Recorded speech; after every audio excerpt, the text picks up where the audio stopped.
On February 13th, 2021, Lance uploaded a vlog titled, "Is SML being sued?" And in the video, Logan explains what happened before and after he was sent this cease and desist letter from Nintendo. And for those of you who don't know, all three of you, the cease and desist letter forced Logan to remove any mention of their characters in their videos, which meant Logan had to even change his name from Super Mario Logan to SML, and it also meant that he couldn't mention any Nintendo games. But most importantly, it also meant that he had to change his characters, since a lot of them were of course owned by Nintendo, and he had to completely replace them. And fortunately for Logan, 2 years before he was sent the cease and desist letter, he already made characters that were SML branded, and he introduced them in videos such as the Human Potion.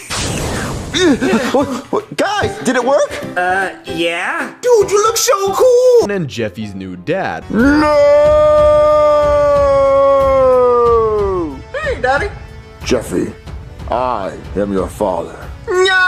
Which introduced them with their new look. However, a lot of the fans didn't really like the new designs, which is why Logan most of the time used the old plushies. But after the cease and desist letter, he had no choice but to use the new designs to replace the old characters so that he wouldn't get into more trouble with Nintendo and get sued. But to be honest, the designs aren't bad. I think people just don't really like change. And honestly, in the beginning, yeah, I thought the puppets looked weird, but now they're just normal. However, a lot of people think that the downfall of SML started after the change of these characters, but I don't see what kind of downfall, but I'm just gonna go with it. So what would happen if SML never received a cease and desist letter in the first place? Would SML have continued their success? Would they be doing better? Would they be doing worse? Well, let's think about it. But first, I want to give a shout out to chickenboy-bk8gp for the idea. If you want to have your idea used for a video, leave a comment and give me your ideas, and maybe I'll make it into a video. But going back to the video, the first thing that could happen if SML never received a cease and desist letter would be that Logan could have continued a lot of their series. And two series that I have in mind are the Pokemon series and the Luigi's Mansion series, which both of them ended up incomplete, and it was later confirmed that they're not coming back. However, the cease and desist letter didn't really end the series. It was definitely the nail in the coffin, as it didn't seem like Logan wanted to continue the series unless he'd maybe upload one in a while, kind of like how Jeffy Ball Z has one in a while. However, just because both series were confirmed to not be coming back doesn't really mean that they wouldn't at least try to make another series based on them if they never received the cease and desist letter. For example, the Summer School series was another series back in the day that focused on Junior and his classmates in summer school because they failed, and the series ended with 8 episodes, and although the series ended, it technically did come back because it seems like there's gonna be another Summer School series focusing on the main and side characters going to summer school, as SML just recently uploaded a Summer School Part 1, which this series is essentially a sequel to Cody Goes to Kindergarten, which ended with the entire class having to attend summer school after Daryl revealed that he was just playing as a spy this whole time and snitched on the whole class. Daryl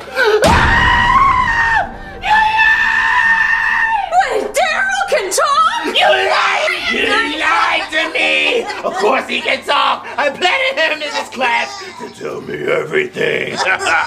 Everyone fail! Summer school for everyone! But the main reason why I bring up the Summer School series is that many of the series ended because Logan moved away from where they were set, which could be why he didn't continue that many of them. But as seen with the Summer School series, Logan could have continued series such as the Pokemon and Luigi's Mansion series, but instead of continuing from the original one, they could just make an entirely new series based on the old one, but set in a new environment with new characters and maybe even new Pokemon. But obviously, since they had this cease and desist letter, they had to move away from all that stuff and can probably never go back. Wait, I'm actually wondering, does the cease and desist letter say forever, or is there a time period on it? What if the cease and desist letter says, okay, don't do this for 10 years? Is that a thing? Because after 10 years, there's no way he's going back to the plushes. Oh, that's interesting. But the next thing that could have happened if SML never received a cease and desist letter would be that old characters such as Woody, Shrek, and Black Yoshi would have continued to be in videos a lot more frequently. And the reason why they stopped appearing in the videos was because Logan was afraid that he was going to receive another cease and desist letter because because these are also branded characters that aren't his. But in a vlog titled SML Shrek and Woody Coming Back, Logan talks about the idea of having old characters such as Woody, Shrek, and Black Yoshi turning into humans. However, Logan thought that he didn't really have a great design for Black Yoshi until he realized that he could still have him as a dinosaur because Nintendo doesn't have all dinosaurs copyrighted, which ended up turning out well, and he made an introduction video titled It's Ya Boy Dougie, which became his new name. My name is your boy Dougie. Dougie? No, your boy Dougie.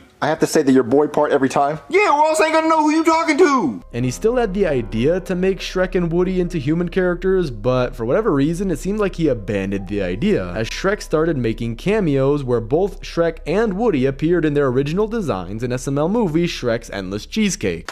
Chewy boy. I'm sorry?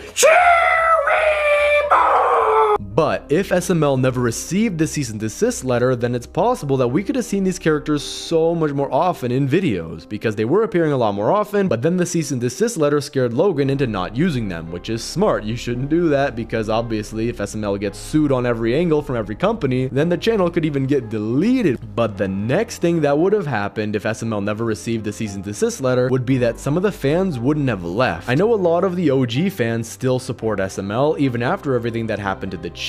However, compared to how many people used to watch SML, it seems to be that there's been a decline in popularity. Don't get me wrong, they still pull millions of views every single video, but not everyone that watched SML beforehand is watching SML now, and we could use the example of them having to move to different channels. He first moved to Super Luigi Logan because his main channel was fully demonetized, which meant that he wasn't making any revenue from old videos, but even though YouTube demonetized his old channel, he continued to upload on it until he moved to Super Luigi Logan. However, not long after that, Super Luigi Logan got demonetized, so Logan moved to another channel called Super Bowser Logan. But after the cease and desist letter, he switched to the final channel, which was called just SML. However, me and a lot of SML fans have continued to watch SML even through all of this. However, after the cease and desist letter, a lot of people might have just given up on SML, as there was a lot of change all at once, and so people might not want to watch it. However, at these times, it's always good to show support. Imagine if your brother or sister got cancer. You're not going to be like, oh yeah, I'm done with you. No, you're not going to do that. So with SML, if they have to go through some changes, yeah, you can stop watching if you don't like it, but realize that, yeah, it's a change, but then it just becomes normal. The whole change of the puppets, at first I was like, I don't like this, but now I watch it and it just seems to be normal that they're puppets now. But still, a lot of the fans who probably peeled away would have continued to watch SML if Logan never received the cease and desist letter. But since I talked about a lot of these channels, why not also talk about how successful Super Bowser Logan could have been if Logan never received the cease and desist letter and switched to the new SML channel? Well, before he received the cease and desist letter on February 10th, 2021, the channel had nearly 5 million subscribers, and the current channel seems to have more success, with the channel having nearly 7 million subscribers as of June 2024, which is crazy to think about if you realize what happened. Logan had to move channels multiple times, which stopped him from getting that 10 million subscriber play button. So hopefully with this channel, Logan can get it, as he's one of the YouTubers who has literally stuck through with it so many times. He would deserve 2 diamond play buttons for the first channel and this one, maybe even 4 diamond play buttons for Super Mario Logan, Super Luigi Logan, Super Bowser Logan, and SML. And so if Logan never received the cease and desist letter, he would have probably had his 10 million subscriber play button by now. And overall, it does seem like the cease and desist letter truly did change SML, and it's probably been the biggest roadblock that they've had, even more than with their demonetization roadblocks where they've literally lost entire channels. But it's great to see that they stuck through it and they persevered even after many roadblocks in their way, and I can't wait to see what the future holds for SML, and I hope they continue to succeed and make better and better videos. But let me know down in the comments what your reaction was to the cease and desist letter. Thanks for watching, subscribe, and click on this video here.